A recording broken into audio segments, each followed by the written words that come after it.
Você já parou para pensar que houve um dia em que o Filho de Deus enfrentou sozinho um verdadeiro exército do inferno? Não era uma multidão de homens armados, nem uma guerra entre nações. Era algo muito mais profundo, uma colisão direta entre o céu e as trevas mais densas. Tudo começou com uma simples frase dita por Jesus aos discípulos: passemos para o outro lado. Mas o outro lado não era apenas uma margem de lago. Era um território dominado por morte, possessão e trevas espirituais. O mestre sabia exatamente para onde estava indo, e o inferno também. À medida que o barco avançava, uma tempestade se formou com uma violência sobrenatural. O mar se agitou, o vento rugia como se tentasse impedir aquele trajeto. Não era uma chuva comum, era resistência espiritual. Mas Jesus dormia, não por descuido, mas por soberania. Ao ser acordado, ele não debate, ele comanda. Diz ao mar: cala-te, aquieta-te. E imediatamente a criação se curva. O vento obedece, as águas se acalmam, a paz volta, e os discípulos se perguntam, assustados: quem é este que até o vento e o mar lhe obedecem?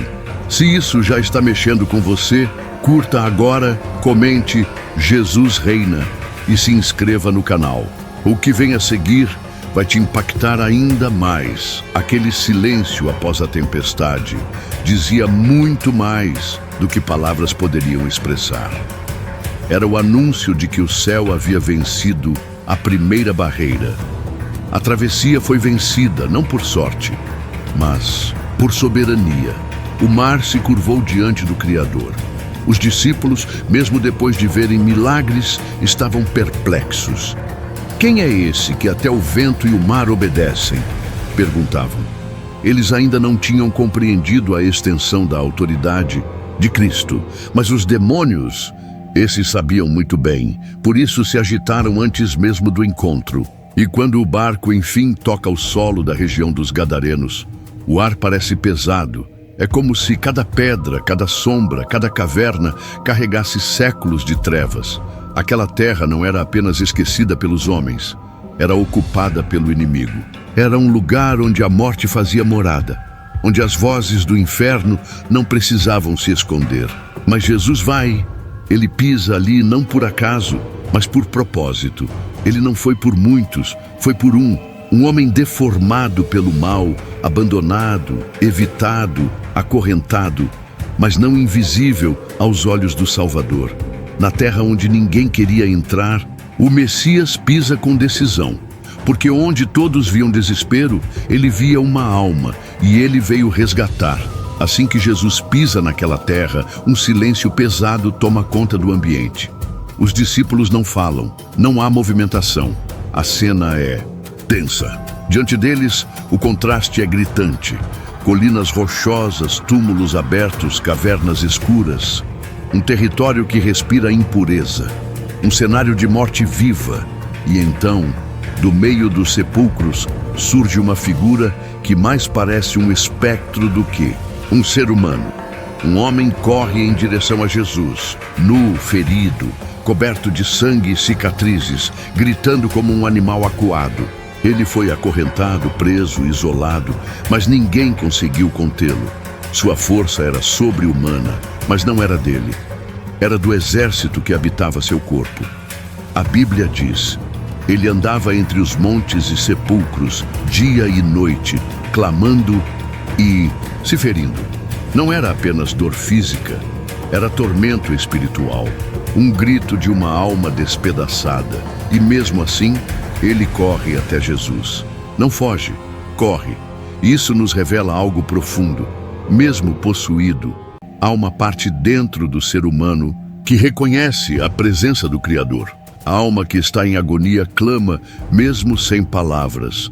E o que acontece a seguir não é um simples exorcismo, é uma guerra cósmica prestes a explodir.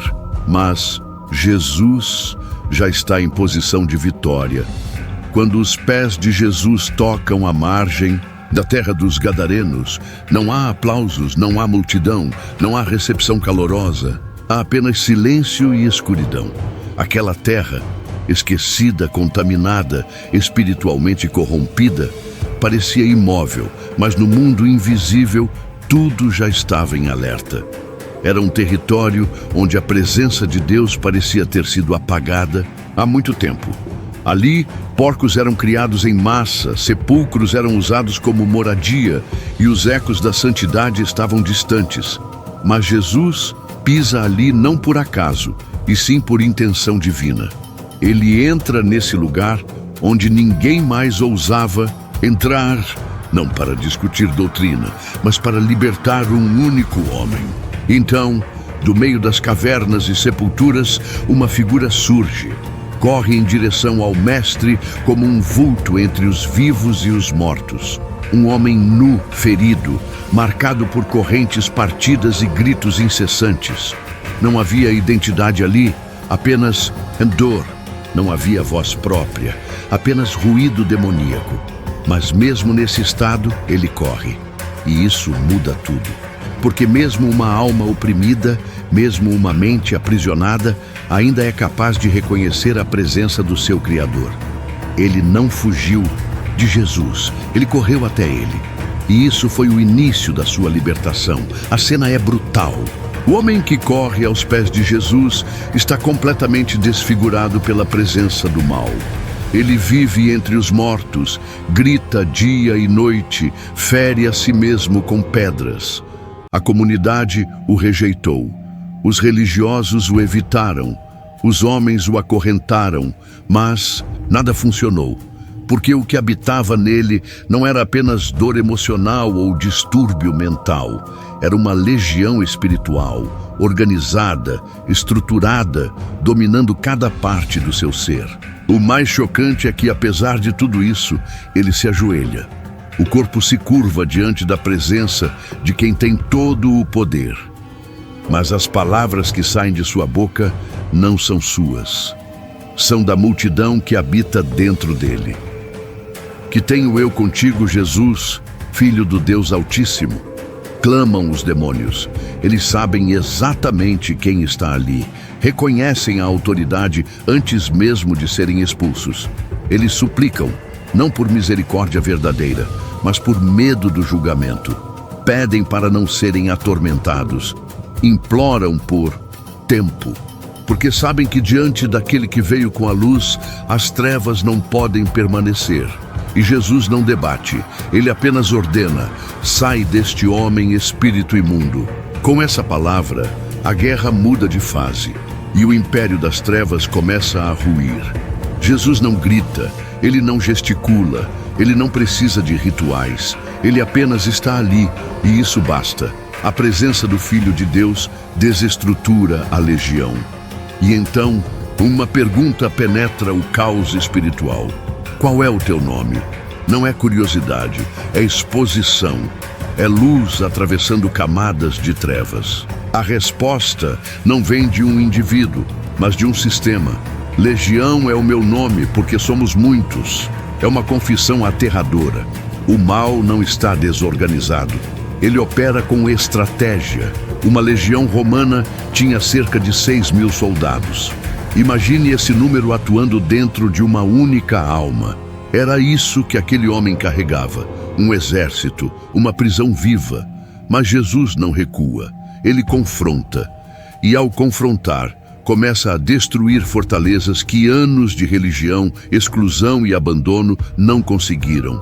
A libertação que está prestes a acontecer não é simbólica, é real, visível, estrondosa.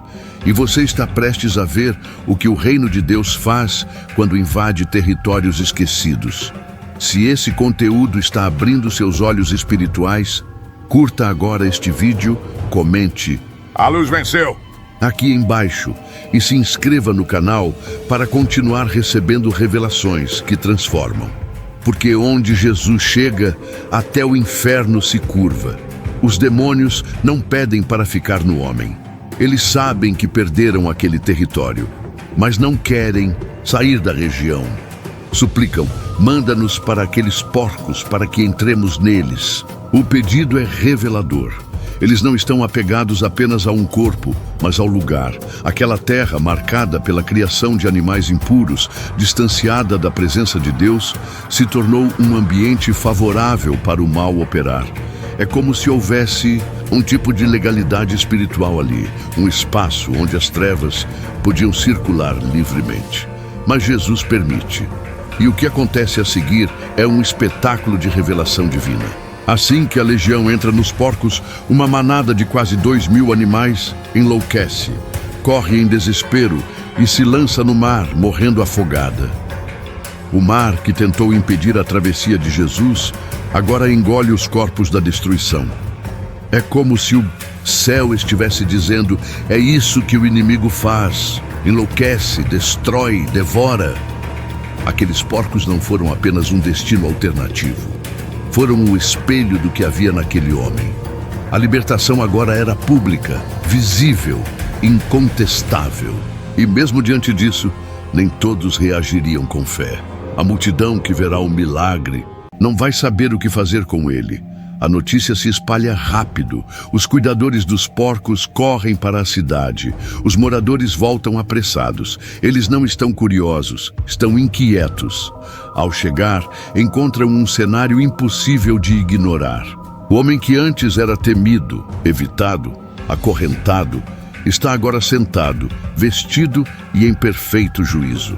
Mas ao invés de celebrarem, eles sentem medo. Um temor frio percorre o povoado. Por quê? Porque a luz havia exposto a realidade espiritual daquele lugar. Eles não estavam preparados para uma transformação tão radical. A libertação daquele homem escancarava a podridão que havia sido naturalizada. Jesus não apenas libertou, ele perturbou. Ele rompeu o pacto silencioso que aquela região tinha feito com o caos. Porcos mortos, economia afetada, ordem quebrada e um homem restaurado. Mas o que mais incomodava era justamente isso. A mudança era real demais. Era como se a cidade olhasse para aquele homem e, no reflexo de sua libertação, visse suas próprias correntes. Então pedem que Jesus vá embora. A presença que curou, que restaurou, que venceu uma legião, foi rejeitada. Porque o confronto com a santidade exige decisão. E há quem prefira o conforto do pecado ao desafio da transformação. Mas Jesus não insiste onde não o querem. Antes de voltar ao barco, Jesus é surpreendido por um pedido que não parte da multidão, parte do liberto. Aquele que antes gritava entre os sepulcros, agora fala com mansidão: Senhor, deixa-me ir contigo. Ele não quer apenas agradecer, ele quer pertencer. Ele quer caminhar ao lado de quem o devolveu à vida. Mas Jesus recusa, não por rejeição, mas por missão. Ele diz: volta para a tua casa e conta tudo o que o Senhor te fez. Aquele homem, outrora possuído, agora se torna o primeiro missionário da região de Decápolis, 10 cidades gentílicas que jamais haviam conhecido o Messias. Ele não recebeu diploma, não frequentou seminários, não passou por nenhum processo de formação. O que ele carrega não é um discurso, é uma história. E sua história é o suficiente para abalar cadeias. Seus pés agora não correm mais entre sepulcros, eles percorrem cidades. Sua voz já não grita em agonia, agora proclama libertação. O que Jesus fez por ele é tão forte, tão real, que todos que o ouvem se maravilham. Isso nos ensina algo precioso. Quando Cristo liberta alguém, ele não apenas cura, ele comissiona. Você não é apenas restaurado para viver, é restaurado para anunciar. A missão daquele homem começa ali, entre ruínas e lembranças. Ele volta para os mesmos que o acorrentaram. Enfrenta olhares desconfiados, sussurros, memórias vivas do que um dia foi. Mas agora há algo diferente nele. Ele não está mais nu, está revestido. Não apenas com roupas, mas com autoridade. Sua aparência mudou, mas sua essência foi restaurada. Isso é impossível de ignorar. A cidade que o rejeitou agora ouve seu testemunho, porque você pode negar doutrinas, discutir ideias, resistir a mensagens, mas ninguém consegue ignorar uma vida transformada. O homem que andava entre os mortos agora carrega vida, e sua história se torna a maior pregação que aquela região já ouviu. Ele não precisa de argumentos. Ele é a evidência viva do poder de Deus. Sua presença incomoda, porque revela que a libertação é possível, e isso obriga os outros a confrontarem suas próprias prisões. Aquele homem volta, mas não volta o mesmo. Ele retorna com luz nos olhos, firmeza nas palavras e paz onde antes havia tormento. E é assim que o reino de Deus avança, através de homens e mulheres que foram restaurados e não se calam. O inferno perdeu um território. E agora, quem antes gritava por socorro anuncia esperança. Essa história não é apenas sobre um milagre antigo. Ela é sobre você. Talvez hoje você não esteja entre sepulcros físicos, mas viva em túmulos internos, cheio de feridas que ninguém vê, correntes que ninguém entende, ciclos de dor que se repetem como gritos silenciosos. Talvez, como aquele homem, você já tenha se acostumado com o isolamento, com a dor, com a confusão, e já nem sabe mais se existe uma saída. Mas preste atenção. Jesus ainda atravessa mares por causa de uma só alma. Ele ainda vai onde ninguém mais quer ir. Ele ainda pisa em terras esquecidas. Ele ainda enfrenta tempestades, resistências e fortalezas, tudo por amor. E se você sente que está longe demais, destruído demais, sujo demais, lembre-se, o homem gadareno era considerado um caso perdido, mas foi exatamente por ele que Jesus foi. Isso quer dizer que há esperança para você. Há um novo começo, uma nova voz, uma nova vida. Mas essa mudança começa com um encontro. E o primeiro passo é seu. Porque mesmo que os gritos ainda saiam da sua boca, a sua alma pode correr até ele. E é ali, aos pés de Jesus, que tudo muda. É ali que a história começa a ser reescrita. Talvez você esteja ouvindo isso e pensando, será que ainda tem jeito para mim? E a resposta, com toda a certeza, é sim. Se Jesus atravessou uma tempestade por um homem esquecido, ele atravessa o que for para alcançar você. Não importa o quanto você se afastou, não importa o que te domina hoje, há um poder maior, um nome diante do qual até legiões inteiras se curvam, e esse nome é Jesus. Hoje, você tem a chance de fazer o que aquele homem fez, correr até ele. Curta agora esse vídeo, comente com fé, eu corro até Jesus. E se ainda não é inscrito, se inscreva no canal, porque essa mensagem precisa alcançar muitos outros que também estão vivendo entre sepulcros. Agora, feche seus olhos e ore comigo. Senhor Jesus, eu reconheço que muitas vezes vivi cercado por trevas, preso em dores que ninguém vê. Mas, hoje, como aquele homem, eu corro até ti. Eu me ajoelho diante do teu poder, da tua graça, do teu amor. Liberta-me, Senhor. Restaura o que foi destruído. Reconstrói o que o inimigo tentou apagar. Eu te recebo como meu único e suficiente Salvador. Escreve meu nome no livro da vida. Em nome de Jesus. Amém.